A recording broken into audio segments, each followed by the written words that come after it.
Mes chers compatriotes, nous fêtons, si l'on peut dire, ce 29 mai 2025, le 20e anniversaire du 29 mai 2005, le jour où les Français furent appelés par référendum par Jacques Chirac à se prononcer pour ou contre le traité dit constitutionnel européen qui prévoyait de créer une constitution pour l'Europe. Comme vous le savez, ce traité a été rejeté par le peuple français à près de 55% des suffrages le 29 mai 2005 et quelques jours après, le 1er juin 2005, les Néerlandais le rejetaient à leur tour à 62%. Alors, c'est une date importante que nous célébrons pour ces 20 ans, qui sera probablement plutôt un peu masquée par les grands médias, mais qui doit être pour nous l'occasion de réfléchir à la situation et à voir quels enseignements on peut tirer de toute cette affaire. En premier lieu, je voudrais rappeler un petit peu l'origine de tout ça. L'origine, c'est que il y a eu, dans les années 2000, il y a eu toute une série d'élargissements de l'Union européenne consécutifs à l'effondrement du camp socialiste. J'ai déjà eu l'occasion de le répéter de nombreuses fois. L'Union soviétique se désintègre entre 1989 et 1991. Le camp socialiste lui-même se désintègre, et avec des problèmes politiques, des problèmes de niveau de vie, d'effondrement des économies, etc. Et en 2001, donc au cours d'une tournée en Europe occidentale, le président George W. Bush, président des États-Unis, fait savoir que c'était à l'université de Varsovie qu'il fait un bon accueil à une Europe vraiment unie. Les États-Unis d'Amérique insistent énormément pour que l'ensemble des pays de l'Europe de l'Est entrent d'abord dans l'OTAN et ensuite dans l'Union européenne, d'où la formule de George Bush. On remarquera tout de suite, d'ailleurs, au passage, à quel point tous ceux qui ont voulu faire croire que la construction européenne avait été conçue comme un contrepoids aux États-Unis d'Amérique, évidemment ne savaient plus quoi dire, puisque vous voyez, les Français pouvaient constater que c'était les États-Unis eux-mêmes qui poussaient à ce que le maximum d'États de l'Est entrent dans l'Union européenne. Je vous renvoie à mes conférences que j'ai faites sur le sujet. Je vous renvoie ici à des conférences que j'ai faites sur le sujet et où j'ai expliqué que les États-Unis d'Amérique, qui sont de toute façon à l'origine de la construction européenne depuis la déclaration de Robert Schuman de 1950 et avec derrière à la manœuvre Jean Monnet d'un côté, le français Jean Monnet, et de l'autre côté Dean Acheson, le secrétaire d'État américain à la fin des années 40. J'ai déjà eu l'occasion d'expliquer que la construction européenne avait été un moyen pour les États-Unis d'Amérique de se créer une espèce de glacis géopolitique sous leur domination sans y apparaître. Mais l'élargissement qui a été prévu par les États-Unis d'Amérique ensuite, les élargissements ont été l'application par les États-Unis d'un stratagème chinois qui s'appelle le stratagème des chaînes, que l'on trouve dans le livre des 36 stratagèmes. C'est un stratagème chinois qui a été inventé à l'époque Ming et qui consiste, c'est très intelligent, et qui consiste à ligoter de façon artificielle une armée pour l'empêcher d'avoir une capacité de manœuvre et finalement pour être conduite au désastre. Si vous y réfléchissez bien, plus il y a d'États qui entrent dans l'Union européenne, et moins ça marche, puisque l'on additionne des intérêts nationaux divergents et opposés, évidemment, comme il faut s'entendre sur tout, notamment avec le vote à l'unanimité, eh bien, on aboutit à des situations de blocage. Alors, c'est en perspective de ces situations de blocage que les dirigeants européens voyaient évidemment arriver, et qu'ils avaient d'ailleurs pu constater, puisqu'il y avait déjà eu des élargissements depuis l'Europe des Six. Je rappelle que l'Europe des Six avait été créée en 1957, avec la France, l'Allemagne fédérale, l'Allemagne de l'Ouest, le Pays-Bas, la Belgique, le Luxembourg et l'Italie.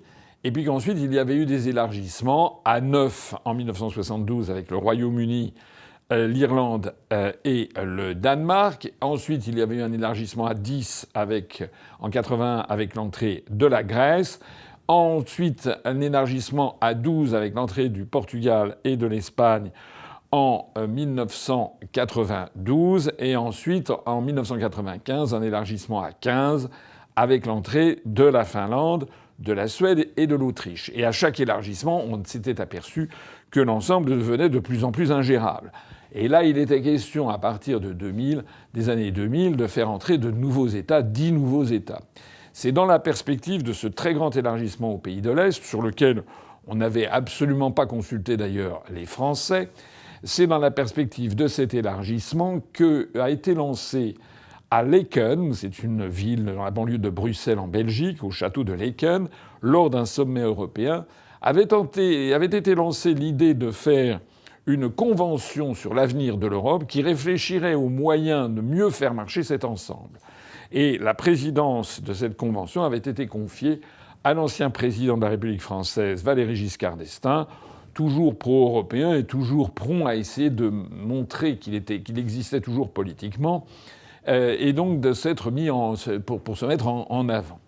Cette convention sur l'avenir de l'Europe, donc, dont le principe avait été arrêté donc, au sommet de Laeken en 2001, avait commencé à se réunir en 2003, parce que tout est toujours très long, et donc il y avait eu, Valéry Giscard d'Estaing avait rassemblé autour de lui des représentants des 15 États membres de ce qui était à l'époque l'Union européenne depuis 1992, depuis le traité de Maastricht, pour réfléchir à comment faire pour qu'un attelage qui passerait de 15 à 25 puisse mieux fonctionner.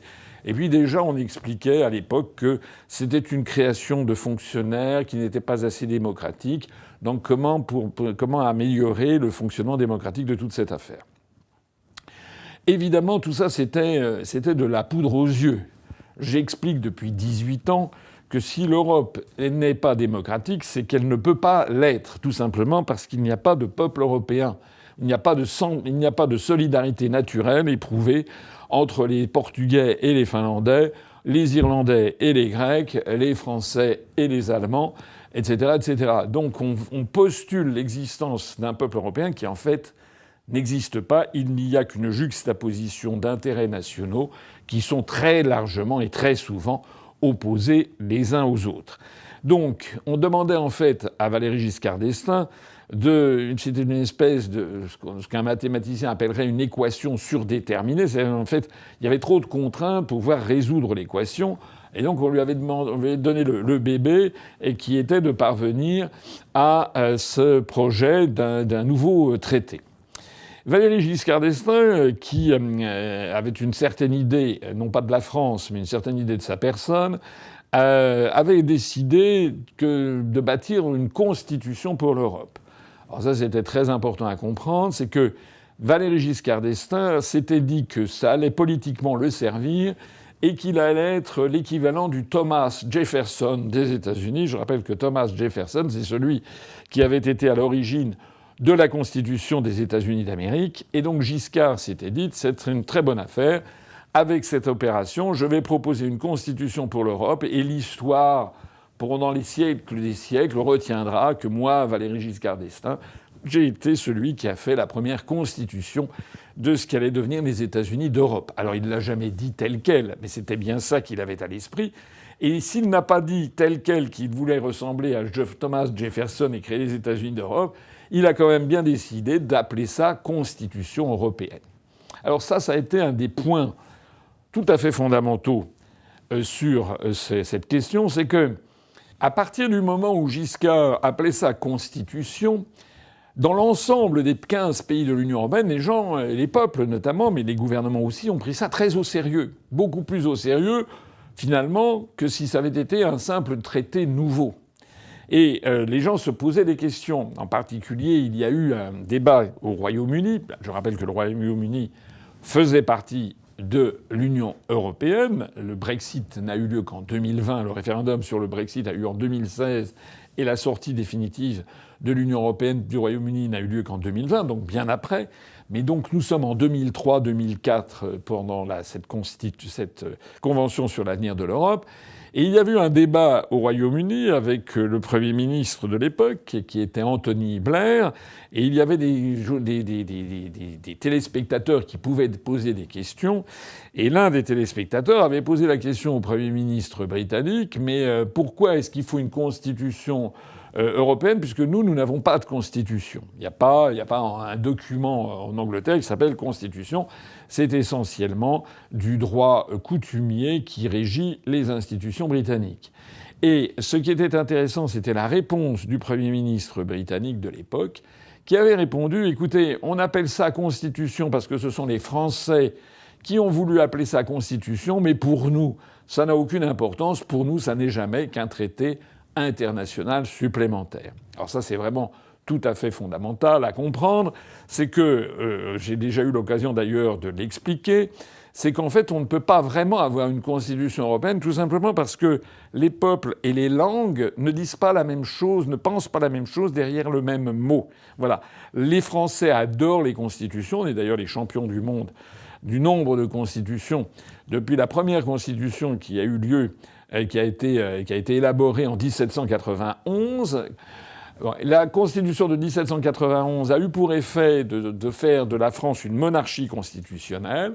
Louis XVI, qui auparavant était appelé le roi de France, par la grâce de Dieu, d'un seul coup est devenu le roi des Français, par la volonté du peuple français. C'était un renversement de ce que l'on appelle l'invention de la souveraineté populaire, de la souveraineté nationale, c'est-à-dire que le roi ne tirait plus son pouvoir du ciel et de Dieu, il le tirait de la volonté du peuple. Depuis cette constitution de 1791, nous avons été les champions du nombre de constitutions et de réformes constitutionnelles, puisqu'on en est à la Ve République, et dans cette Ve République dont la Constitution a été adoptée le 4 octobre 1958, il y a eu un grand nombre de modifications, de réformes constitutionnelles, notamment par exemple sous Jacques Chirac, qui a été président de la République pendant 2 mandats de 7 ans puis 5 ans, donc pendant 12 ans président de la République.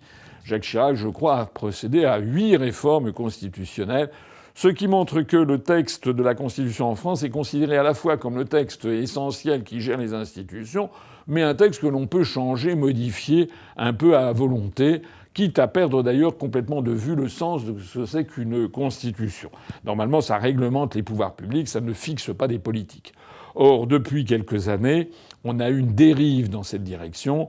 Lorsque Nicolas Sarkozy a fait intégrer dans la Constitution française, dans les articles 88, le principe que la France participe à la construction européenne, ce qui est quand même tout à fait anormal de mettre ça dans une Constitution, et récemment les modifications comme l'intégration de l'avortement dans le droit à l'IVG dans la Constitution, et tout ça, il s'agit progressivement de verrouiller en fait les choix politiques d'un peuple. Alors que normalement, à l'origine, une constitution, ça réglemente simplement le fonctionnement des pouvoirs publics et l'organisation des contre-pouvoirs, ce qui a été complètement perdu de vue d'ailleurs. Et d'ailleurs, l'une des raisons de la situation de la France aujourd'hui, c'est qu'il n'y a plus vraiment de contre-pouvoirs. Donc Giscard s'était dit « je vais faire une constitution » parce qu'il était baigné de cet esprit français. C'est que depuis 1791, une constitution, c'est un événement historique très important. Bien. Au Royaume-Uni, on ne sait pas ce que c'est qu'une constitution. En Allemagne, c'était encore autre chose, puisqu'en Allemagne, la constitution, ça se dit Verfassung. Ça n'est pas du tout la même étymologie que le mot français constitution. En français, constitution vient du latin cum statuere, c'est-à-dire se réunir ensemble, cum statuere, on se réunit et puis on fixe le cadre d'un travail. Et donc on peut se réunir 50 fois et changer 50 fois le travail. Alors que pour les Allemands, la constitution, ça s'appelle die Verfassung, ça vient du verbe fassen qui veut dire ligoter, c'est le lien, et faire, le préfixe faire, ver, qui signifie fermement, pour toujours, éternel. Voilà. Donc die Verfassung, ça veut dire, si on pouvait traduire de façon un petit peu imagée, mais c'est vraiment le sentiment qu'emporte la langue allemande, ça veut dire le lien éternel, le lien définitif. C'est la raison pour laquelle, d'ailleurs, il n'y a pas de réforme constitutionnelle en Allemagne et que la loi fondamentale des Grundgesetz, qui est une autre formule utilisée par les Allemands pour parler de la Constitution, est considérée comme quelque chose d'absolument intouchable.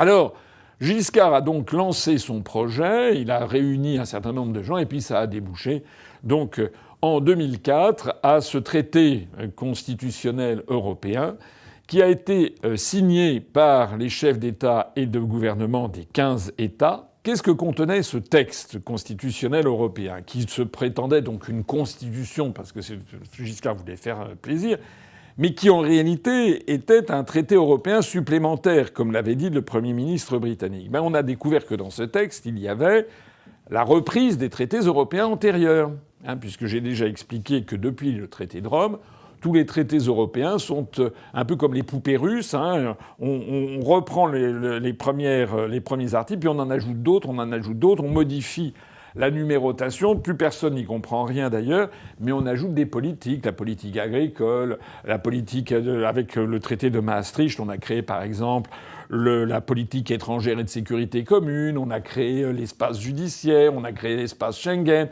on a créé avec le traité de Maastricht la politique monétaire et la création de l'écu qui est devenu l'euro, etc. Donc à chaque fois c'était des politiques complémentaires. Et Giscard, on lui demandait de prendre tout cet acquis et d'essayer de le mieux faire fonctionner. Donc il a repris tout cet acquis et il a essayé de mieux le faire fonctionner. Comment ? Il a considéré, et les gens qui étaient avec lui, qu'il fallait un petit peu démocratiser l'affaire. Alors démocratiser, ça voulait dire quoi ? D'abord, pour rendre plus efficace, l'idée, ça a été de donner la personnalité juridique à l'Union européenne. L'Union européenne pouvant signer elle-même des traités. Ce qui était un pas, et bien entendu très important, vers une Europe fédérale. Deuxièmement, il y avait l'idée d'avoir un hymne national, un drapeau européen. Donc il y avait le drapeau bleu aux étoiles d'or qui avait été déjà adopté en 1995, qui était en fait ancien drapeau du Conseil de l'Europe, qui est un drapeau aux origines d'ailleurs crypto-religieuses et crypto-mariales. Donc ça, c'était le drapeau bleu aux étoiles d'or. Il y avait l'hymne européen qui est une reprise donc de la 9e symphonie de Beethoven, l'hymne à la joie. Il y avait donc une monnaie et on allait vers cette direction. Mais c'est pas tout. Il avait été décidé qu'il y aurait aussi une plus grande place donnée au Parlement européen qui pourrait mieux intervenir, parce qu'auparavant, le Parlement européen était essentiellement une chambre de consultation et d'enregistrement. Là, il y avait l'idée de donner un pouvoir de codécision au Parlement européen sur un plus grand nombre de décisions. Pas d'avoir l'initiative des lois, mais puisque l'initiative des lois revenait à la Commission européenne, le monopole, mais en revanche d'avoir son mot à dire de façon plus précise sur un certain nombre de sujets. Et ça, c'était perçu comme étant un progrès vers une prise en compte des peuples. Il y a eu un débat très important qui a agité le Landerneau à cette occasion, c'était la question de l'héritage chrétien. Il faut savoir qu'à l'époque, on est en 2003-2004, on est à la fin du pontificat de Jean-Paul II, qui est très malade, qui a la maladie de Parkinson, qui décédera d'ailleurs en 2005. Mais on est dans une perspective où Jean-Paul II est très déçu, en fait, de l'évolution de l'Occident.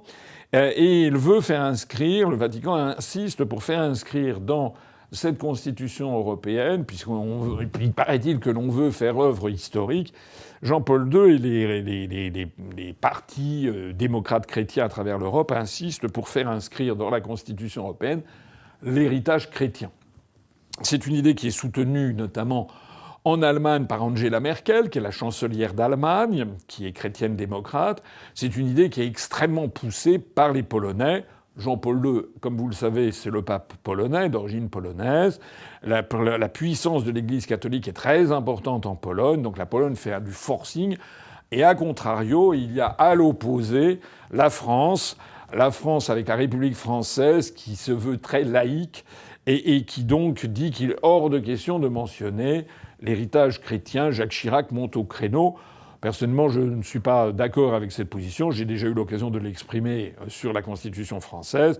On peut très bien avoir un pays laïque, donc qui n'a pas de religion d'État où tout le monde peut avoir sa religion sans pour autant méconnaître l'histoire, c'est-à-dire qu'il y a en effet des origines chrétiennes à l'Europe. Ce qui d'ailleurs n'était pas l'avis de tout le monde, puisque M. Moscovici, qui aujourd'hui est à la tête de la Cour des comptes, qui était un des ministres socialistes, s'était fait remarquer par une déclaration qui avait fait beaucoup jaser en disant qu'il était très douteux que l'Europe ait des origines chrétiennes.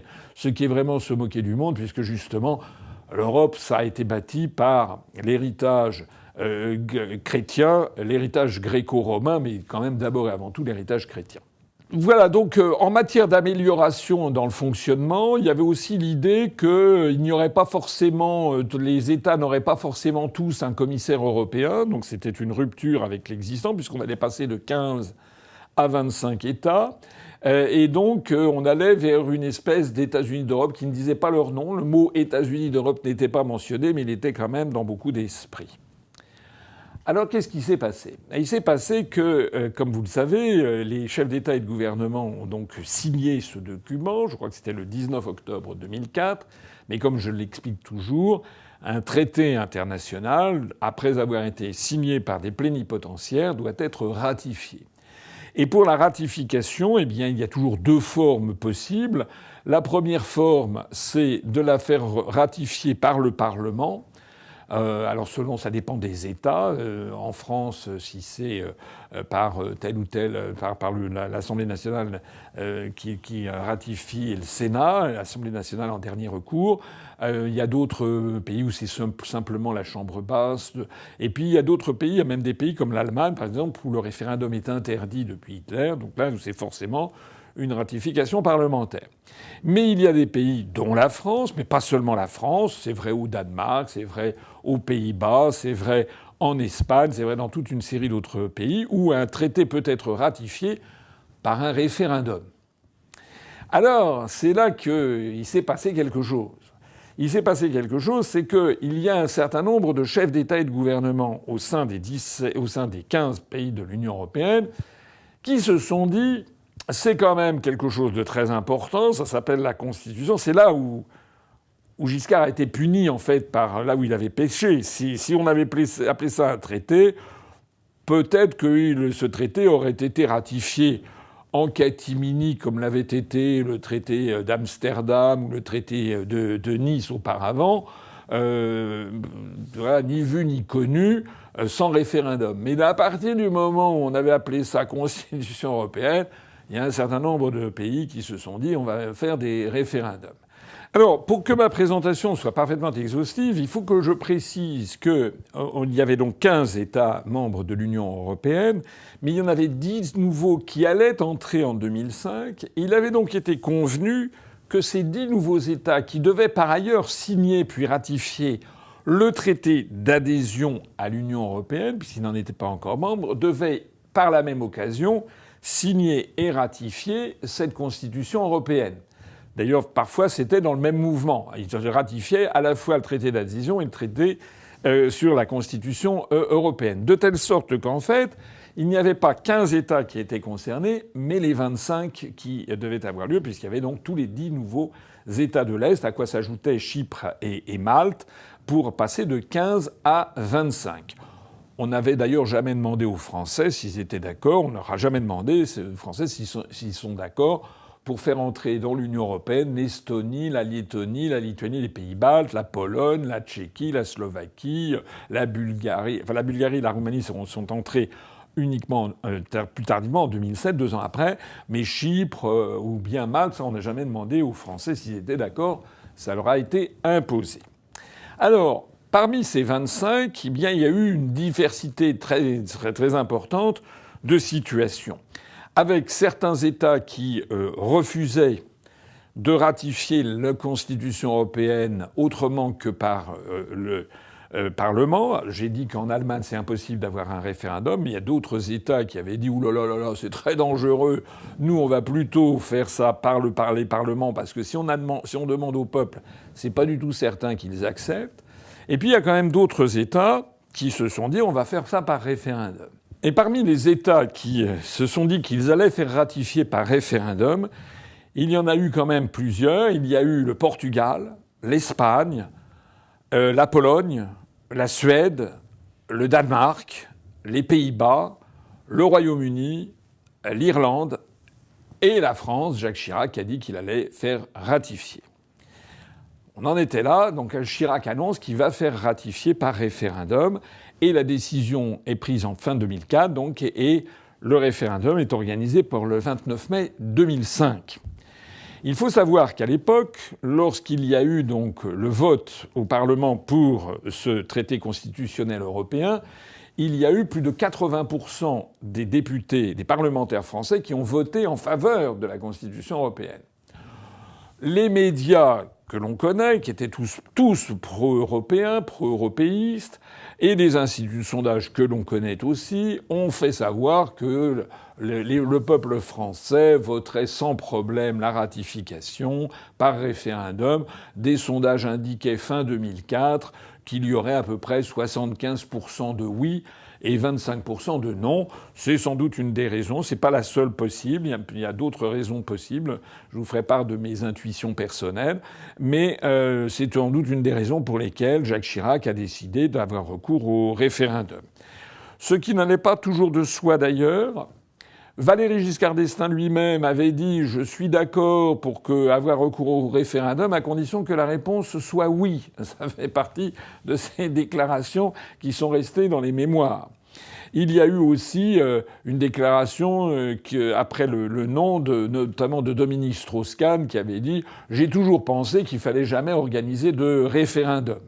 Parce qu'il y avait quand même toute une partie de gens d'européistes qui se méfient du peuple français et qui s'étaient dit c'est quand même bien audacieux de faire voter par référendum la ratification de ça, sachant quand même que les Français étaient quand même très mécontents de la situation.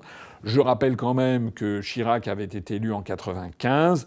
Je rappelle que sur les conseils mal avisés de Dominique de Villepin, il avait dissous l'Assemblée nationale en 1997, pensant qu'il allait obtenir une large majorité à l'Assemblée nationale. Et en fait, il s'était ramassé la période de cohabitation avec Lionel Jospin. Et je rappelle qu'en 2002, au premier tour de l'élection présidentielle, Lionel Jospin n'avait pas franchi l'étape du premier tour et que Chirac s'était retrouvé face à Jean-Marie Le Pen. C'est le fameux 21 avril 2002. Ce qui montre quand même que l'état d'esprit à l'époque était quand même, comme aujourd'hui d'ailleurs, il y avait quand même déjà beaucoup de Français qui regimbaient devant ces questions européennes. Donc un certain nombre de politiciens s'étaient dit c'est très très audacieux, c'est très dangereux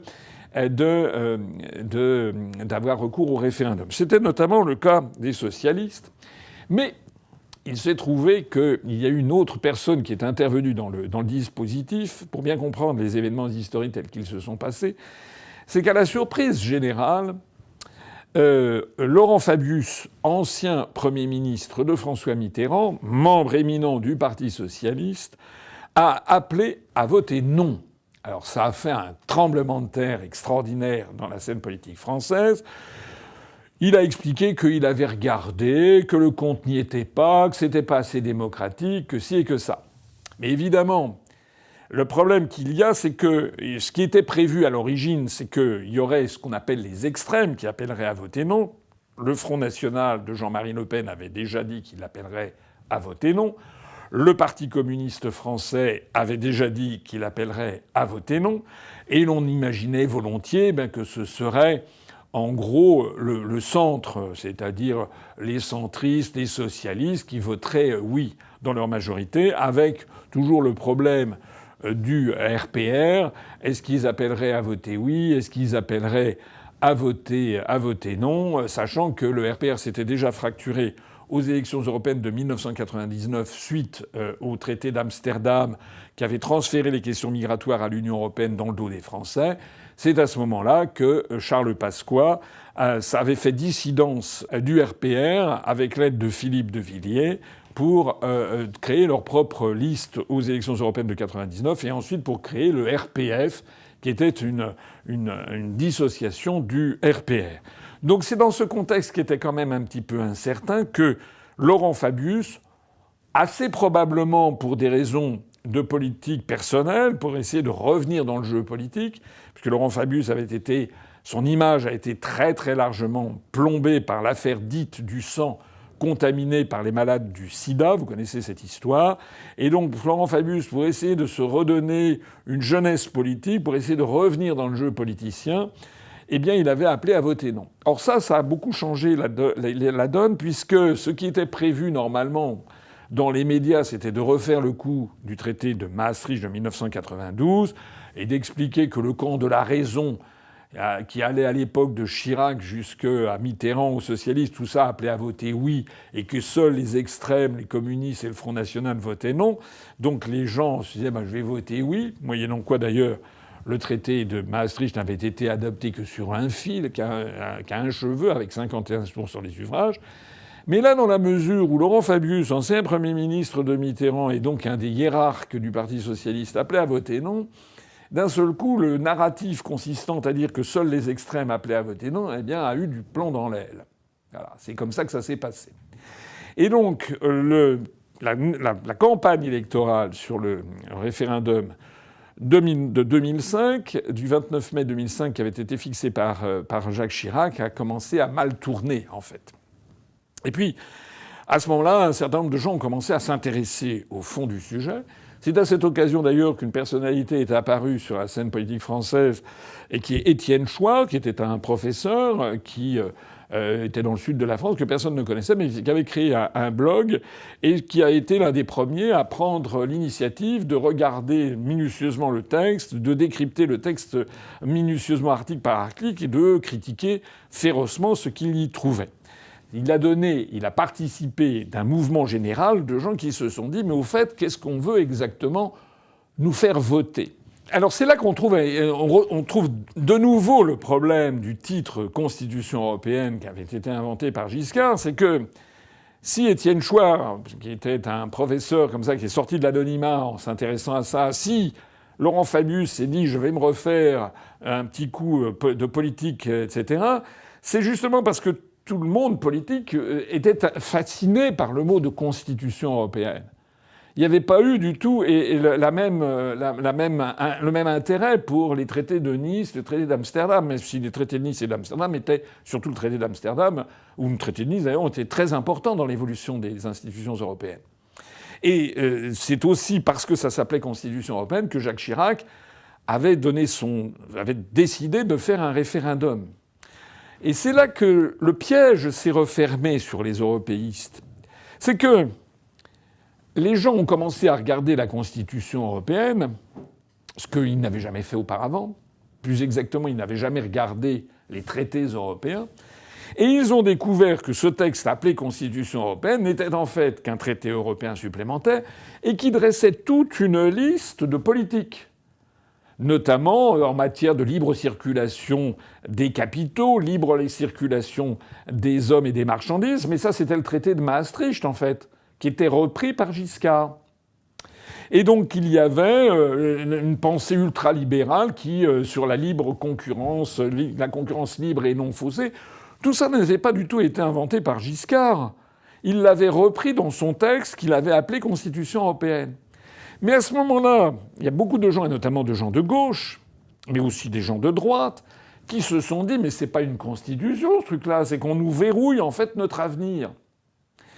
Ce qui était en fait un quiproquo assez fabuleux, puisque les gens se sont mis à critiquer les dispositions de ce projet de constitution européenne, qui en fait étaient des dispositions qui existaient depuis le traité de Rome de 1957, notamment sur le marché commun, ou d'autres qui dataient de 1992 sur la libre circulation des mouvements de capitaux, qui dataient même de l'acte unique de 86.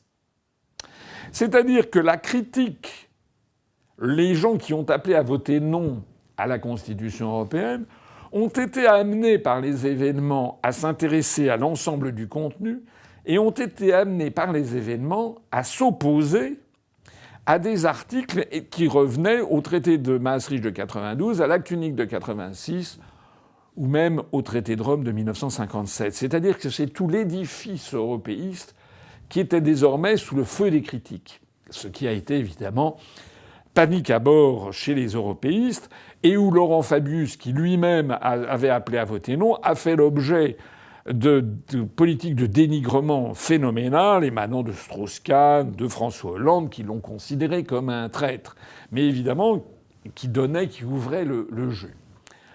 Alors, les gratifications ont commencé à avoir lieu dans les pays de l'Est. La Lettonie, je crois, était l'un des tout premiers à signer et ratifier le traité d'adhésion et, par le même mouvement, le traité constitutionnel européen.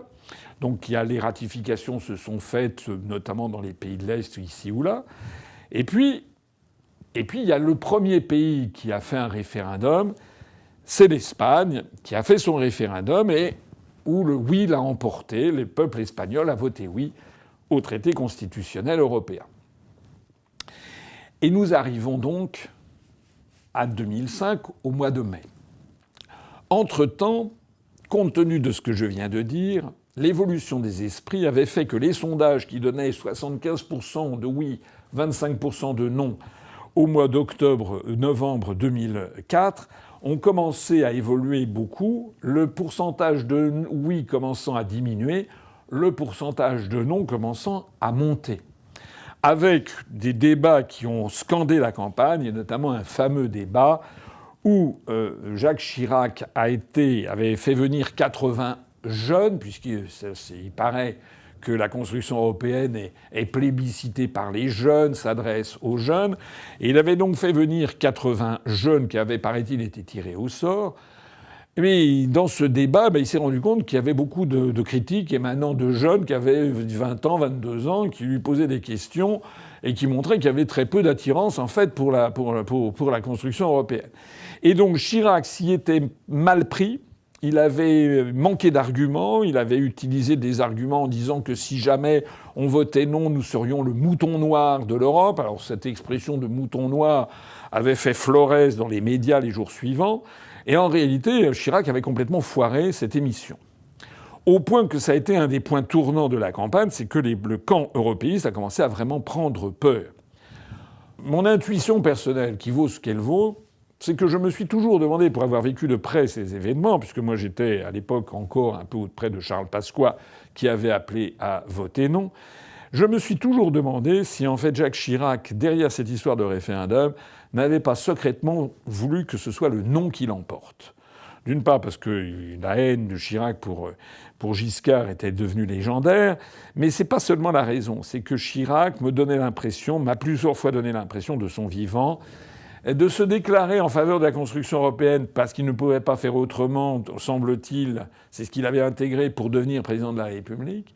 Mais secrètement, c'était quand même quelqu'un qui avait été formé au gaullisme, qui avait quand même été un ministre de Pompidou, qui avait quand même connu Charles de Gaulle quand il était jeune secrétaire d'État à l'emploi.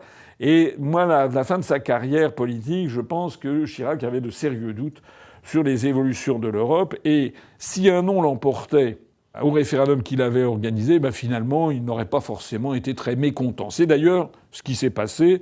Et d'ailleurs, tous les observateurs ont été surpris du ton quasiment badin avec lequel il a pris le non au référendum.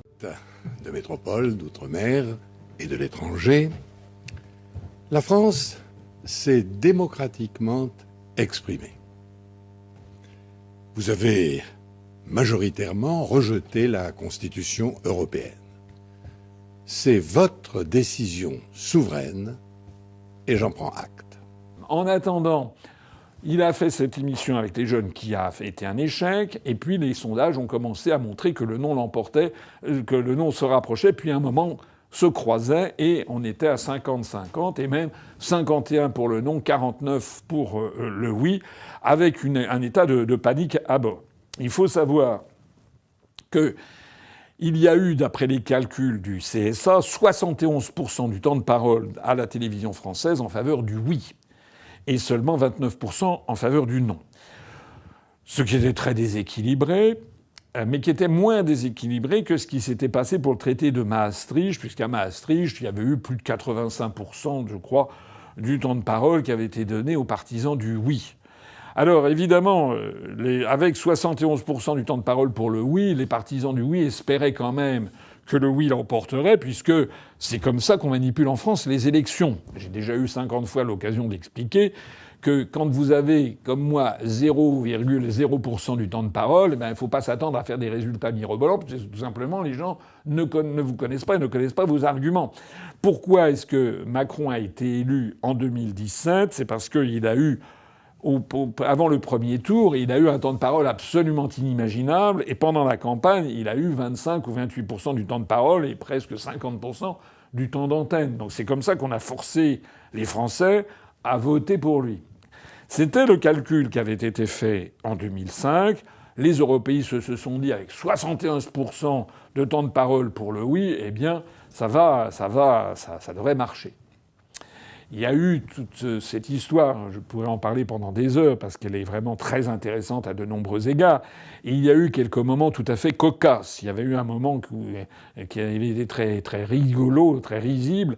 Et c'est lorsque Johnny Hallyday, qui avait été convoqué dans les médias, il était passé, je ne sais plus si c'était sur France Inter, RTL ou Europe 1, parce qu'il appelait à voter oui. Parce qu'on en était là. C'est-à-dire qu'il y avait une telle panique dans le camp du oui qu'on cherchait ce que les gens de marketing appellent des prescripteurs d'opinion.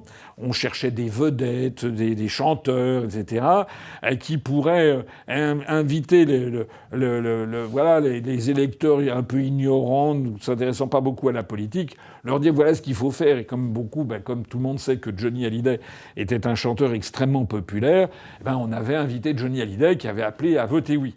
Sauf que ça s'était soldé par une espèce de situation absolument grotesque. C'est que Johnny Hallyday, à un moment, on lui dit alors vous appelez à voter oui. Il avait dit oui, moi j'appelle à voter oui parce que moi je me sens très européen, il faut absolument voter oui. Moi je me sens chez moi en Europe, je me sens chez moi quand je vais, je sais pas, aux Pays-Bas, quand je suis en Allemagne, quand je suis en Italie, quand je suis au Maroc, etc. Je me sens chez moi. Alors évidemment, ça avait été l'éclat de rire général sur la scène politique française parce qu'on avait l'impression que Johnny n'avait pas bien percuté que le Maroc n'était pas dans l'Union européenne.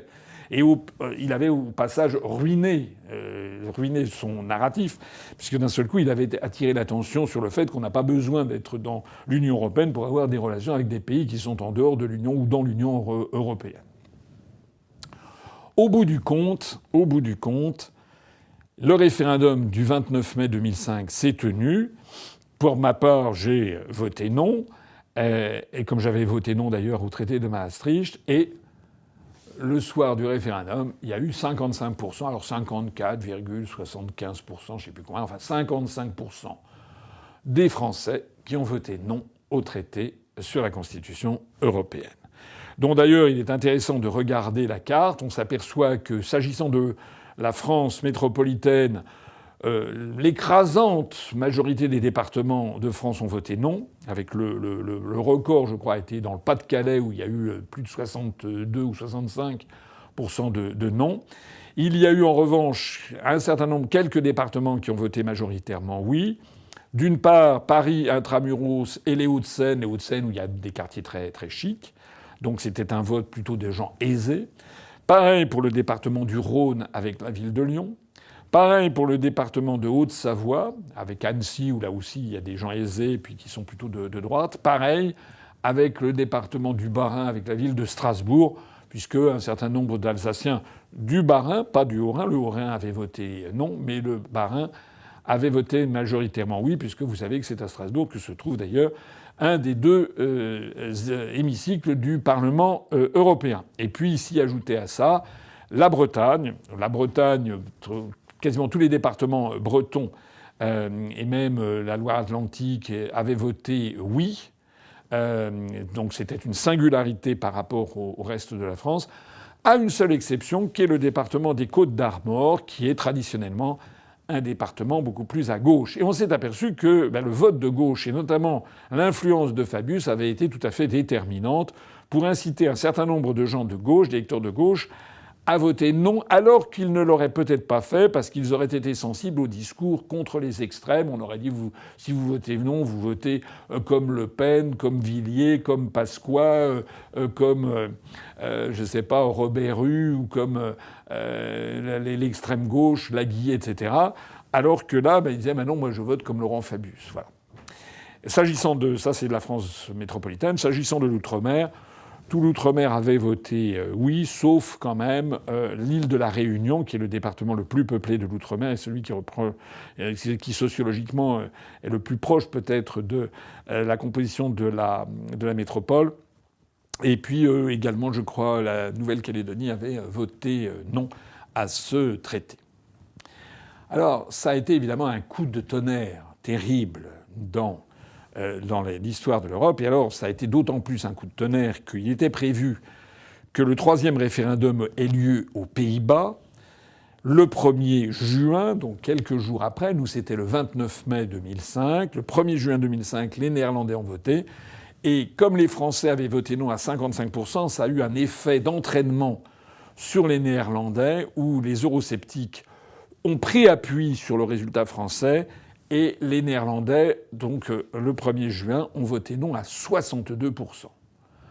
Alors évidemment, ça a été la déconfiture générale des européistes. Déconfiture telle qu'un certain nombre de pays qui avaient prévu de faire des référendums, aussitôt ont fait du rétropédalage. Le Portugal, la Pologne, le Danemark, l'Irlande, le Royaume-Uni qui avaient prévu de faire des référendums, ouh là là, ils ont annulé leur référendum.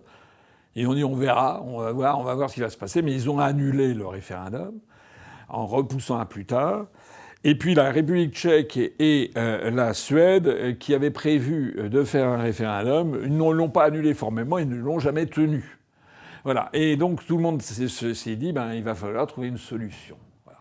Et le processus a continué quand même un petit peu, comme un canard sans tête qui continue à courir. Bon, mais il y a eu encore un certain nombre de pays de l'Est qui ont continué à signer et ratifier, puisque les européistes pensaient qu'ils allaient faire pression sur la France et sur les Pays-Bas pour qu'ils reviennent en arrière sur leur vote. Parce que c'est toujours comme ça que ça se passe avec les européistes. Lorsqu'il y a un référendum qui vote non, eh bien, il faut faire revoter les peuples jusqu'à ce qu'ils votent oui. Ça a été fait avec les Danois, ça a été fait avec les Irlandais, ça a été fait avec les Norvégiens, sauf qu'au deuxième référendum d'entrée dans l'Union européenne, les Norvégiens ont de nouveau voté non.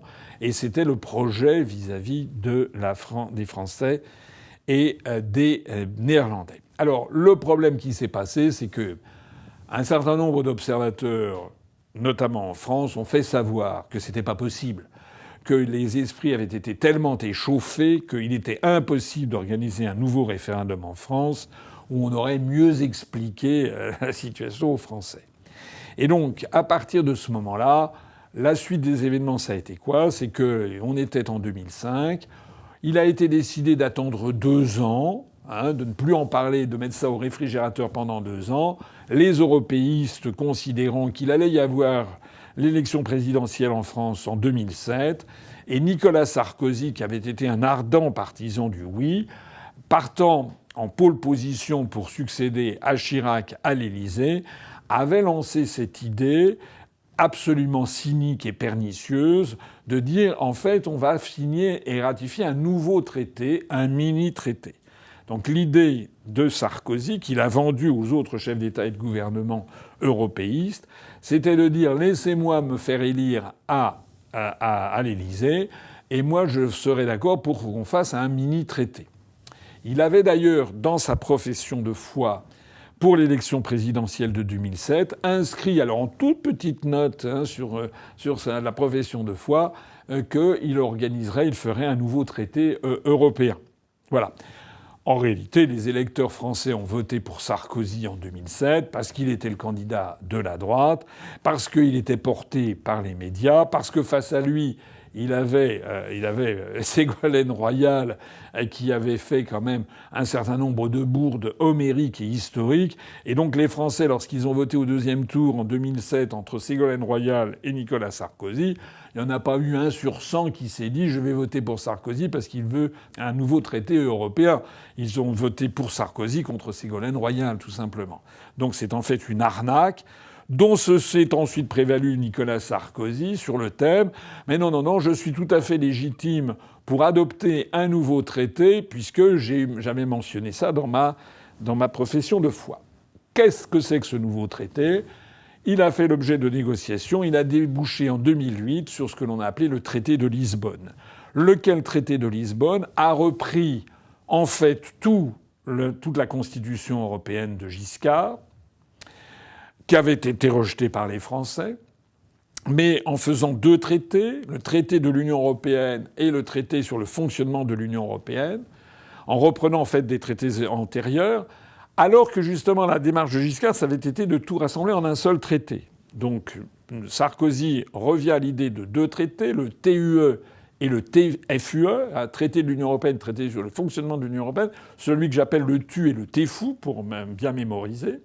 Et puis, il a été enlevé, ici ou là, quelques petits points de détail qui pouvaient faire sursauter certains esprits considérés comme nationalistes. Par exemple, l'idée de l'hymne national, l'idée du drapeau bleu aux étoiles d'or ont été enlevées de ces traités.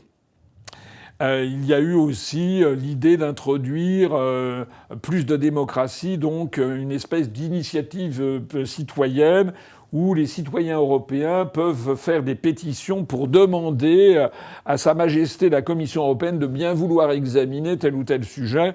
C'est une fausse fenêtre, comme Nicolas Sarkozy était le champion des fausses fenêtres. Il a fait la réforme de la Constitution française avec notamment le pouvoir de destituer le président de la République, mais les conditions qui ont été conçues à l'époque sont tellement difficiles à rassembler qu'il est quasiment impossible de destituer le président de la République. Il est plus facile en France de changer la Constitution que de destituer le président de la République. Ben là, c'est pareil. C'est-à-dire qu'il y a eu l'idée de Sarkozy qu'il a vendue aux autres d'avoir dans le traité de Lisbonne un droit de pétition pour avoir la possibilité que la Commission s'intéresse à un sujet qui concerne les citoyens européens. Mais là aussi, d'abord, il faut je ne sais plus combien, 1 million ou je ne sais pas quoi, qui correspond à un certain nombre d'États. Et puis de toute façon, la Commission européenne, une fois qu'elle a cette pétition, ben elle en fait ce qu'elle en veut, quoi. Voilà. Donc ça fait partie de ces fausses fenêtres. Il a été aussi décidé que chaque pays aurait un commissaire européen. Il a été décidé que le ministre des Affaires étrangères ne porterait pas le nom de ministre des Affaires étrangères, mais celui de haut représentant à la politique étrangère, comme c'était le cas avant.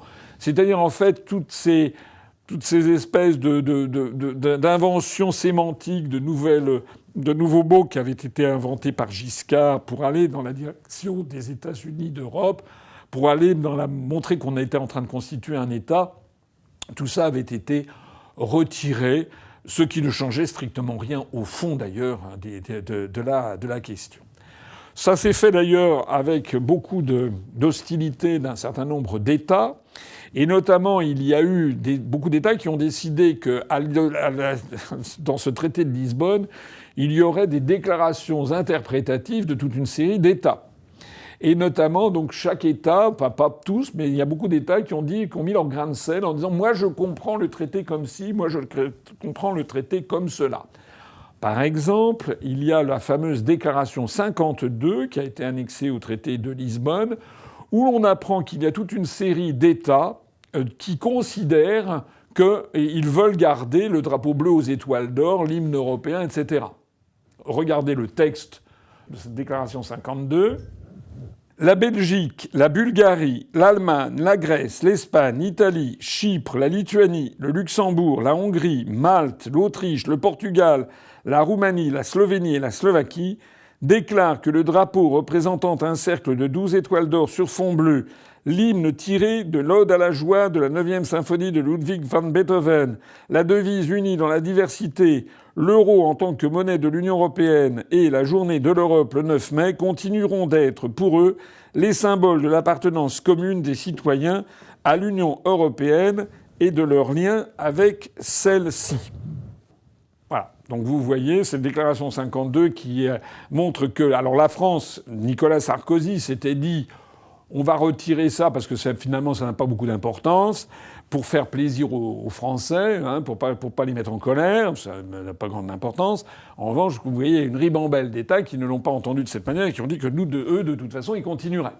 Soit dit en passant d'ailleurs, la France, qui était à l'origine du refus de mettre ces insignes et ces hymnes, l'hymne national, le drapeau et la devise, etc., dans le traité, si vous êtes en France, vous voyez qu'il y a quand même des drapeaux bleus aux étoiles d'or absolument partout et que l'on fête le 9 mai. C'est-à-dire que, en fait, les Français, même sur ce point de détail, ont été roulés dans la farine. Et Macron lui-même utilise constamment le drapeau bleu aux étoiles d'or, fait le 9 mai. Comme si, en fait, les concessions minimes qu'avait faites Sarkozy, étaient nulles et non avenues. Il y a d'ailleurs le mouvement européen France qui régulièrement demande à ce que la France soit d'accord et à son tour ratifie la déclaration 52. Ce qui vous montre à quel point, en fait, on ne tient pas compte de la vie des peuples. Il y a un autre exemple qui est intéressant à noter. C'est la déclaration 61, qui a été ajoutée au traité de Lisbonne, qui est la déclaration de la République de Pologne sur la charte des droits fondamentaux de l'Union européenne. Celle-ci n'ayant pas été intégrée au traité, mais ayant été mise en annexe. Et donc, selon cette déclaration 61, la Pologne a fait inscrire la charte, donc la charte des droits fondamentaux de l'Union européenne, ne porte atteinte en aucune manière au droit des États membres de légiférer dans le domaine de la moralité publique, du droit de la famille, ainsi que de la protection de la dignité humaine et du respect de l'intégrité humaine, physique et morale. Qu'est-ce que ça veut dire ? Ça veut dire qu'on est en 2008. Ça veut dire qu'à l'époque, c'était il y a 17 ans, la Pologne était encore... Elle a évolué depuis, mais pas trop, mais elle a quand même un peu évolué. Mais la Pologne était encore sous l'emprise mentale de Jean-Paul II, qui était décédé en 2005.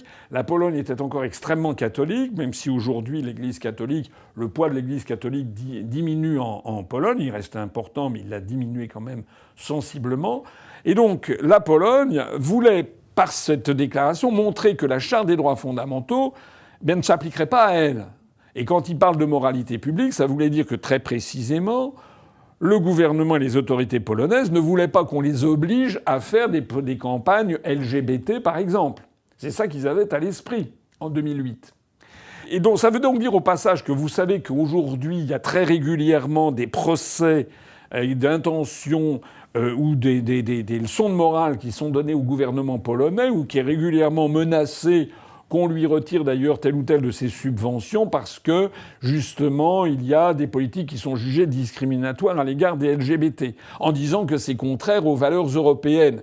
Il y a notamment M. Clément Beaune, ancien ministre français, qui était allé en Pologne, il était ministre des Affaires européennes, il est allé critiquer, ramener sa fraise sur telle ou telle affaire, justement, au sujet des LGBT. Très récemment encore, on a vu aussi Madame Mathilde Panot et Madame Manon Aubry de LFI, qui sont allés en Pologne pour distribuer des pilules contraceptives du lendemain en disant que c'était scandaleux, que c'était contraire aux valeurs européennes. Mais tous ces gens, M. Beaune, Madame Panot, Madame Aubry, ils oublient tout simplement qu'en termes de droit international, justement, la Pologne avait vu le coup venir et avait fait inscrire cette déclaration 61. Ce qui prouve au passage que ces textes internationaux, en fait, n'ont que le poids qu'on veut bien leur accorder et que les européistes, les acharnés les pro-LGBT, les acharnés pro-IVG, les acharnés pro-féministes, etc., se moquent éperdument, en fait, de la souveraineté nationale des autres. Ils imposent ce qu'ils appellent les valeurs européennes, qui sont en fait des valeurs d'ingérence dans les affaires intérieures des autres États, ni plus ni moins, en définitive. Un autre exemple, et ce sera le dernier exemple de ces évolutions, je vous montre ici un texte qui est tiré du site du Parlement européen sur le traité de Lisbonne et qui expliquait, à l'époque, au moment de la signature et de la ratification du traité de Lisbonne, ce qu'il allait apporter. Et regardez, écoutez ce texte. Parmi les avantages du traité de Lisbonne, il y aurait davantage d'écoute des citoyens. Et voilà l'argument. Seule institution de l'Union européenne à être élue directement par les citoyens et les citoyennes. Le Parlement européen a les moyens et même le devoir de demander des comptes aux autres institutions. Il est le gardien de la Charte des droits fondamentaux, intégrée au traité de Lisbonne, tout comme l'est la nouvelle procédure de l'initiative citoyenne, c'est ce dont je parlais tout à l'heure sur la pétition, qui permet à la population de demander l'élaboration de nouvelles propositions législatives dès lors qu'1 million de personnes ont signé une pétition à cet effet. Voilà. Vous voyez avec le recul du temps, ces textes à 17 ans d'âge, vous voyez avec le recul du temps à quel point tout ça c'est du baratin. à quel point, en fait, l'Union européenne n'écoute absolument pas les citoyens. Tout ça, c'est de la poudre aux yeux. En réalité, nous avons une structure qui, depuis 17 ans, est apparue et apparaît chaque mois un peu plus dictatoriale, totalitaire, n'écoutant absolument pas les peuples. De la même façon, par exemple, que le droit de codécision du Parlement qui a été ouvert aux questions agricoles, les agriculteurs français sont en train de disparaître à vive allure. Il y en a la moitié d'entre eux qui vivent en dessous du seuil de pauvreté. Et c'est pas le fait qu'il y ait eu un processus de codécision accordé au Parlement européen qui a changé quoi que ce soit à la situation. Alors, tout ça, 20 ans après, hein, c'est comme dans les Trois Mousquetaires. Nous sommes 20 ans après le référendum du 29 mai 2005 qui a rejeté, où le peuple français a rejeté la Constitution européenne. Quel est le bilan que l'on peut faire de ces 20 ans et quels sont les enseignements que l'on peut en tirer? Le bilan, il est vite fait, je viens de le faire, c'est une catastrophe. Toutes les promesses qui avaient été faites pour la Constitution européenne et ensuite par Sarkozy avec son mini-traité, plus exactement les 2 traités, ont montré que c'était vain, je viens de le montrer, et que la situation est de plus en plus catastrophique. L'Union européenne est de plus en plus dictatoriale. L'Union européenne nous entraîne vers la guerre contre la Russie. L'Union européenne nous a entraînés vers les injections forcées à RNM. L'Union européenne surveille de plus en plus les citoyens. L'Union européenne n'a pas dit un mot sur la destruction de Nord Stream par les Américains. L'Union européenne est en train de bénir la destruction, l'autodestruction de l'industrie allemande, notamment à cause des questions énergétiques, mais aussi de l'industrie française, avec ce marché de l'électricité européen qui est dément. L'Union européenne est en train d'amener l'ensemble de l'industrie automobile européenne à la destruction avec le dispositif visant à l'interdiction des moteurs thermiques à partir de 2030, enfin, etc., etc. Le désastre est absolument consommé. Ça, c'est le bilan 20 ans après. Ceux qui, comme moi, et comme 55% des Français de l'époque, ont voté non à la Constitution européenne, avaient raison de voter non. Ça, c'est la première chose. Le deuxième bilan, c'est que depuis cette époque, la construction européenne est frappée d'une totale illégitimité. Parce que la manipulation de Sarkozy, qui a, sous une manipulation sémantique en disant qu'il y aurait 2 traités, un mini-traité, en enlevant quelques petits points-virgules ici ou là, en ne parlant plus du drapeau, mais alors qu'on a du drapeau européen partout, ne s'attaquant pas au vif du sujet, en réalité, tout ça est frappé d'illégitimité. Je ne dis pas que c'est illégal, je dis que c'est illégitime, que la construction européenne, depuis 2005, et tous les historiens qui étudieront cette période dans 100 ans, dans 200 ans, dans 300 ans, dateront de 2005, le début d'un divorce qui n'a fait depuis lors que s'aggraver entre la population et la construction européenne. Jusqu'en 2005, la construction européenne, on peut dire, faisait encore rêver. Depuis 2005, elle fait cauchemarder, et de plus en plus. C'est le deuxième enseignement que l'on peut tirer.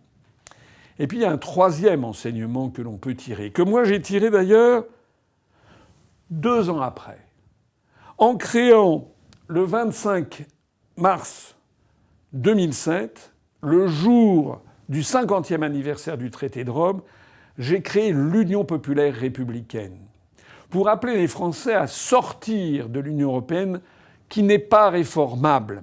Et je l'ai fait d'ailleurs avant même que ne soit signé et ratifié le traité de Lisbonne. Et je l'ai fait, et ça c'est absolument fondamental à comprendre, j'ai voulu créer un parti politique qui est d'ailleurs ce qu'il est, qui est en fait un parti qui se situe au-dessus du clivage droite-gauche. Et ça, toutes les personnes qui m'écoutent doivent vraiment réfléchir. Qu'est-ce qui s'est passé avec ce référendum de 2005 ?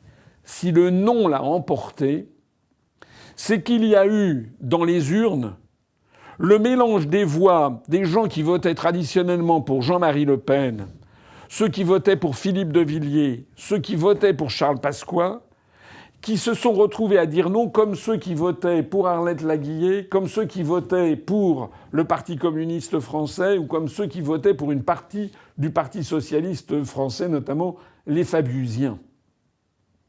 Ça veut donc dire, et ça c'est absolument fondamental à comprendre, que s'il y a pu y avoir une majorité qui a rejeté la mainmise de l'Europe, cette majorité, elle est venue par fongibilité, comme on dit, c'est-à-dire par un mélange des voix de droite et des voix de gauche.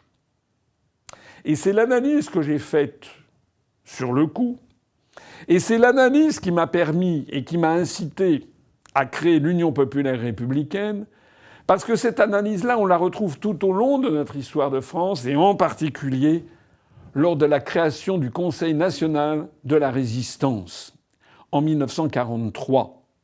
Je rappelle que lorsque la France a été envahie et submergée par l'Allemagne, il y avait des résistances qui se sont manifestées. Des résistances communistes, des résistances de droite, des résistances de l'extrême droite, de la cagoule, des gaullistes, qui étaient en fait éparpillés.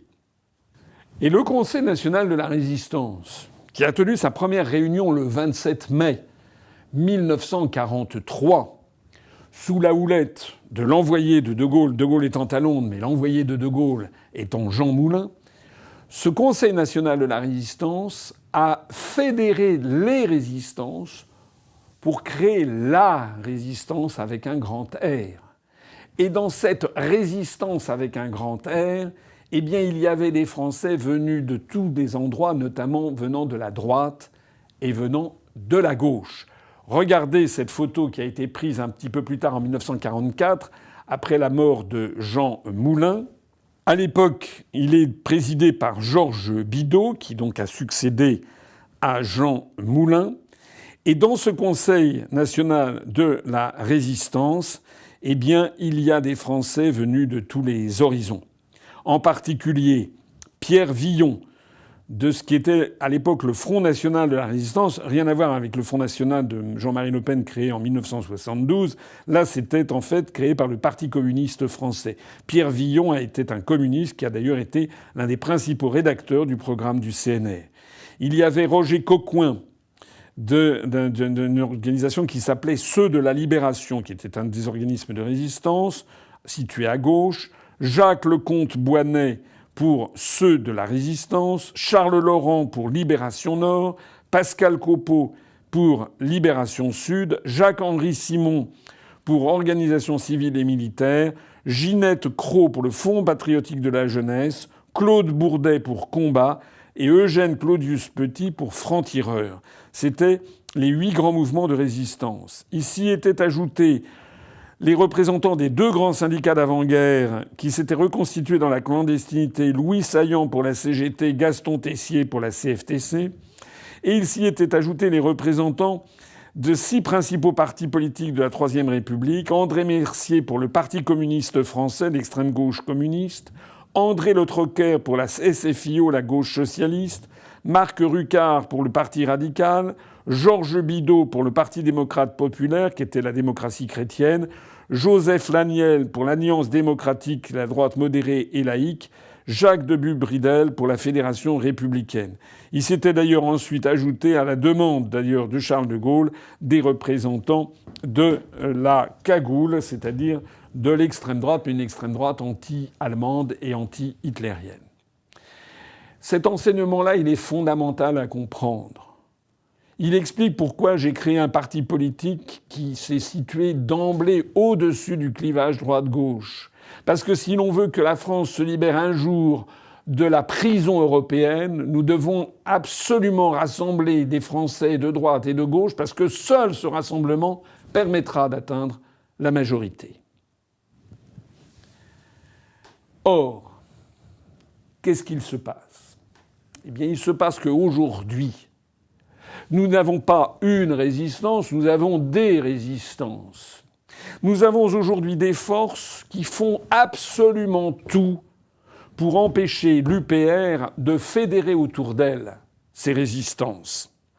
Ça pourrait être d'ailleurs quelqu'un d'autre que moi, Mais il se trouve que je suis celui le plus ancien, celui qui fait les meilleurs scores, et que les autres qui se sont créés ne fédèrent pas davantage que moi, même moins. À partir du moment où vous avez une pléthore de mouvements qui appellent plus ou moins au Frexit, ici et là, mais qui, dans le même mouvement, appellent à faire l'union des droites, c'est le cas de M. Dupont-Aignan, ou le cas de M. Philippot, qui appellent à faire l'union des droites, comme d'ailleurs Madame Marion Maréchal, ou comme d'ailleurs M. Zemmour, ou Madame Knafo. Madame Knafo, elle veut faire l'union des droites avec Retailleau, et puis éventuellement avec Bardella. Mais alors Philippot et Dupont-Aignan qui veulent faire l'union des droites avec Knafo, Zemmour, par transitivité, ils vont faire l'alliance avec Retailleau, et puis avec Bardella, qui finalement, Retailleau étant proche de Macron. C'est quoi ce truc ? Il faut bien comprendre que le Conseil national de la résistance en 1943-44, qui a créé la résistance, qui a permis à la France d'être dans le camp des vainqueurs, d'avoir notamment un siège au Conseil de sécurité des Nations Unies, de participer à la signature de la reddition sans condition de l'Allemagne, c'est bien parce qu'il y avait eu une fédération des résistances derrière Charles de Gaulle. Mais il n'y avait pas, parmi les résistants, des gens qui disaient « Oui, je suis résistant, mais je veux faire l'union des droites. Je veux faire l'union des droites avec Pétain, avec je sais pas qui. » De la même façon qu'il n'y avait pas des gens qui allaient faire la résistance avec l'union des gauches. Je rappelle que beaucoup de collabos, d'ailleurs, venaient de la gauche. Des gens comme Marcel Déat ou Jacques Doriot, qui étaient des gens, ou même Pierre Laval, qui était un radical plutôt de gauche à l'origine. De telle sorte qu'aujourd'hui, ceux qui militent à la fois qui sont des souverainistes, mais qui sont pour l'union des droites, en fait, contribuent à maintenir la situation en l'état. J'ai déjà dit 50 fois que le Rassemblement national ou M. Zemmour, Mme Knafo, en fait, ils veulent rester dans l'Union européenne et dans l'euro. On va quand même pas, nous, faire alliance avec des gens qui veulent rester dans l'Union européenne, dans l'euro et dans l'OTAN. C'est quand même clair. De la même façon, à gauche, vous avez des mouvements très à gauche, je pense au Parti pour un renouveau communiste français, qui est un tout petit parti, qui est communiste maintenu, avec à l'intérieur Mme Annie Lacroix, que je connais bien. Je lui avais proposé d'être sur notre liste aux européennes. Ils ont refusé. Ils ne veulent pas nous voir, ils ne veulent pas avoir de relation avec nous. Ils veulent, par exemple, au moment des européennes en 2024, Mme Annie Lacroix, à qui j'avais proposé d'être sur notre liste, a dit non, et le Parti pour un renouveau communiste français a appelé à l'abstention. Parce qu'ils ne veulent pas frayer avec des gens dits de droite, parce qu'ils considèrent que je suis de droite, de même que les gens de droite considèrent que je suis de gauche. C'est de ça qu'est en train de crever la France. Parce qu'en 1943-44, les gens de droite, les gens de gauche ont compris la gravité de la situation et se sont dit « il faut mettre ça de côté, il faut tous se fédérer dans l'objectif de reconquérir notre souveraineté et notre indépendance nationale ». Alors que ceux qui me parlent de l'union des droites ou qui me parlent de l'union des gauches avec quelqu'un comme Mélenchon, en fait, ils n'ont pas compris la situation. En fait, ils ne comprennent pas la situation. Je le vois d'ailleurs. Je lis sur les débats, je lis sur les commentaires des lecteurs. Il y a des gens qui pensent qu'il faut absolument faire l'union des droites avec Marine Le Pen, Zemmour, pour sauver la France. Ils n'ont toujours pas compris, par exemple, que la politique migratoire est fixée par l'Union européenne. Ils n'ont pas compris que Mme Meloni s'est fait élire en disant qu'elle allait arrêter les questions migratoires, alors qu'en fait, elle a augmenté le nombre de migrants. Ils ne comprennent pas que tant que nous sommes sous la tutelle d'institutions supranationales, nous ne pourrons rien changer. On touche ici du doigt l'extrême gravité de la situation, et c'est ça le véritable enseignement du 28e anniversaire du référendum de 2005. C'est que si l'on continue comme ça, la France va mourir. C'est aussi simple que ça. L'enseignement essentiel du référendum de 2005, 20 ans après, c'est que nous devons tous nous fédérer au-dessus du clivage droite-gauche. Il faut arrêter que les gens de gauche traitent ceux qui veulent sortir de l'Union européenne de fachosphères. Il faut arrêter que les gens de droite traite les gens de gauche de islamo-gauchias. C'est ça que je vois en permanence sur les réseaux sociaux. Mais comme ça, on est sûr d'une chose, c'est que ça favorisera la destruction de la France et la mainmise des forces oligarchiques euro-atlantistes. C'est d'ailleurs la raison pour laquelle je suis interdit d'antenne. C'est la raison pour laquelle tous les médias ne cessent que de parler du clivage droite-gauche, comme si c'était le point fondamental, pour entretenir les Français dans l'illusion que le problème, c'est le clivage droite-gauche, alors que le vrai problème, ça n'est pas le clivage droite-gauche. Aujourd'hui, il reviendra.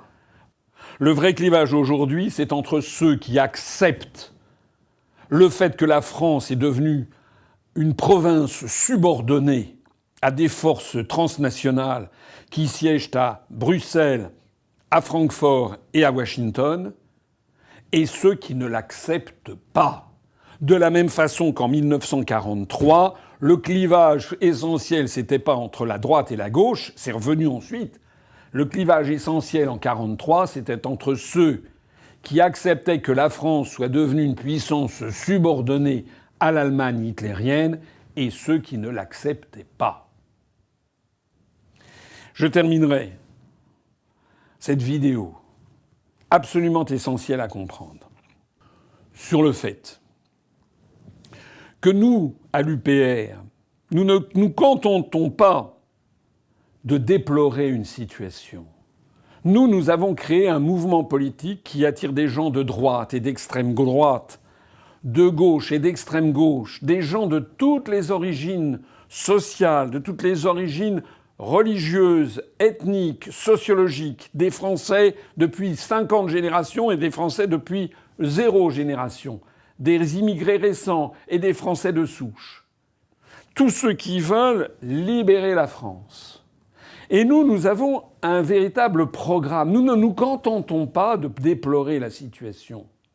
Parce qu'au cours de ces brefs rappels qu'il va y avoir pour ce 20e anniversaire du référendum de 2005, on va voir de nouveau des gens déplorer la situation. Moi, je vois d'ailleurs beaucoup de gens qui passent leur temps à déplorer la situation.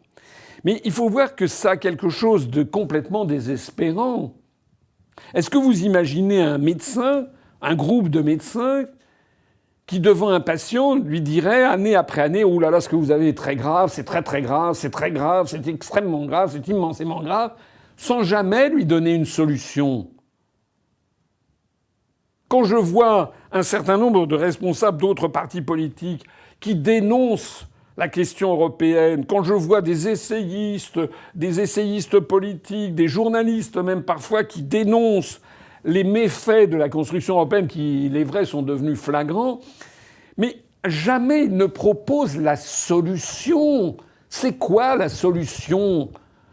Lorsque je vois M. Mariani encore, du Rassemblement national, qui fait une vidéo pour s'indigner de la situation de l'agriculture qui est en train de torpiller l'Union européenne, il a raison de le faire, mais c'est quoi la solution ? Il reste au Rassemblement national qui ne veut pas sortir de l'Union européenne.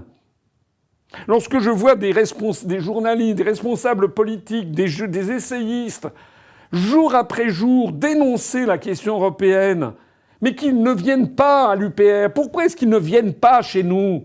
Parce qu'ils ont peur d'être blacklistés dans les médias, c'est ça ? Mais il y a un moment à partir duquel il faut passer aux solutions. Or, nous, à l'UPR, nous avons les solutions.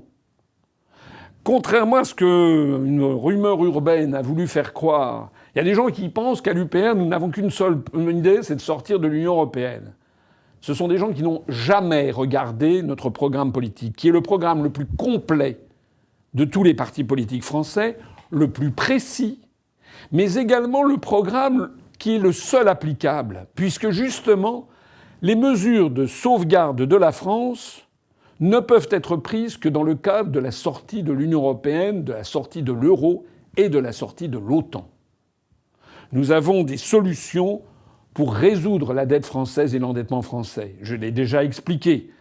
La sortie de l'Union européenne, la sortie de l'euro, la suppression des régions, la division par 2 du nombre de députés, de sénateurs, de conseillers départementaux, la suppression des subventions aux journaux, des subventions aux associations contournant la loi, la suppression des subventions aux grandes entreprises. Tout ceci rapportera des centaines de milliards d'euros au budget de l'État. S'agissant des entreprises, d'ailleurs, nous pourrons supprimer ces subventions parce que, justement, nous serons sortis de l'euro et de l'Union européenne et que donc les entreprises n'auront plus la concurrence insupportable des entreprises venues des pays à très très bas coût de salaire et qu'elles ne pourront plus non plus délocaliser.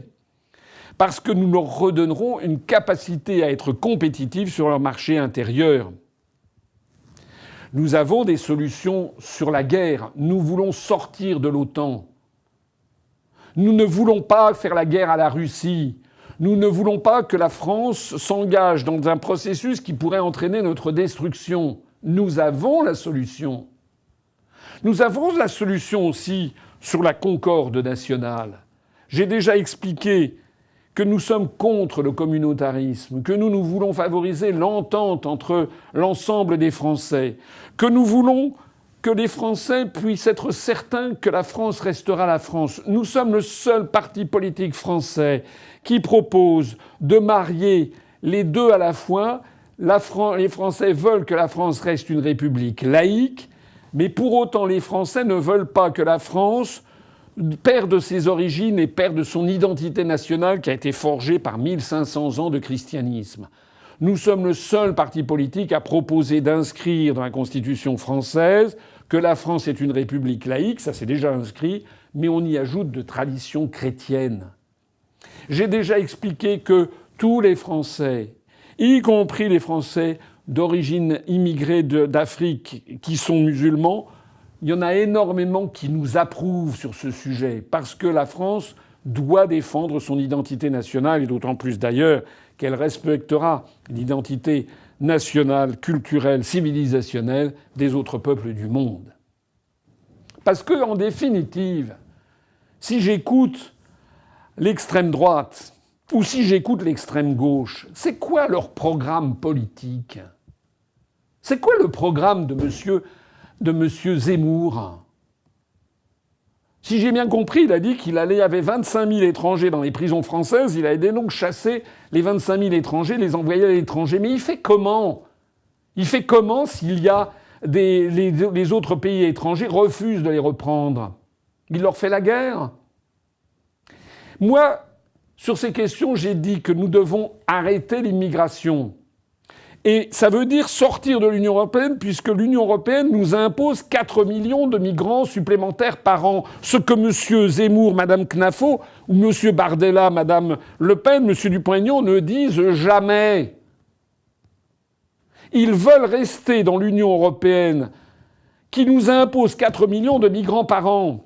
Et au même moment, ils tiennent des propos qui poussent à la guerre civile.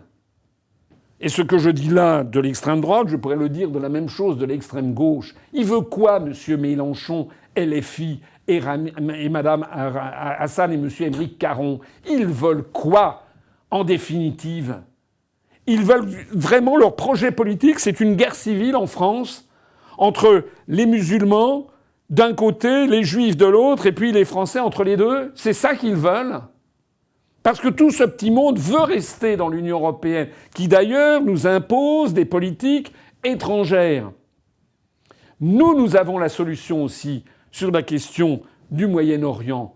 Nous avons la possibilité de revenir à la politique gaullienne, revenir aux intérêts de la France. Je l'ai déjà expliqué 50 fois sur nos solutions au sujet du Moyen-Orient. Nous voulons que la France sorte de l'Union européenne et de l'OTAN parce que c'est un bloc sous domination des États-Unis d'Amérique qui est une puissance en déclin et qui est en train de nous entraîner à un choc civilisationnel, frontal et guerrier avec l'ensemble des pays de ce que l'on appelle aujourd'hui le Sud global. Nous avons la vision géopolitique et nous nous donnons les moyens de revenir à la France souveraine, libre et indépendante qui était celle que Charles de Gaulle avait bâti pour nous. Voilà les enseignements, au bout de 20 ans, après le référendum du 29 mai 2005. Je m'adresse ici à toutes celles et tous ceux qui m'écoutent pour qu'ils réfléchissent en conscience à ce que je viens de dire. Je n'ai pas d'intérêt personnel dans cette affaire. Je commence à avoir l'âge où normalement on part à la retraite. Je pourrais dire, écoutez, maintenant ce sont des affaires qui ne me concernent plus. Je vais prendre une heureuse retraite, je vais aller me mettre sous les cocotiers. Non, je ne le fais pas parce que je me bats pour mon pays. Je me bats pour la France, je me bats pour que nous puissions sauver ce pays qui est en train d'être détruit. J'appelle ici toutes celles et tous ceux qui ont un peu de discernement, qui commencent à comprendre la situation dans sa profondeur et dans sa gravité. Je les appelle solennellement, à l'occasion de ce 20e anniversaire, de rallier le premier parti politique français à avoir proposé le Frexit, de celui qui obtient les plus forts nombres de vues sur Internet, le seul qui soit totalement invisibilisé dans les grands médias du système, et celui qui obtient les meilleurs scores aux élections comme aux élections européennes de 2024. Nous sommes arrivés premiers. Je rappelle au passage que M. Dupont-Aignan n'a pas été en mesure de présenter une liste aux européennes. Je demande à toutes celles et tous ceux qui croient encore dans la France de venir à l'Union populaire républicaine, quelles que soient leurs convictions, leurs origines, leurs prises de position de droite ou de gauche, dans ce nouveau Conseil national de la résistance que j'ai créé tel quel, et c'est même mentionné dans la charte fondatrice que nous avons signée, les membres fondateurs de l'UPR, le 25 mars 2007. Vive l'Union populaire républicaine et vive la France. Merci de soutenir l'UPR pour continuer le travail d'émancipation entrepris depuis 18 ans par François Asselineau. Vos dons sont essentiels, votre mobilisation aussi.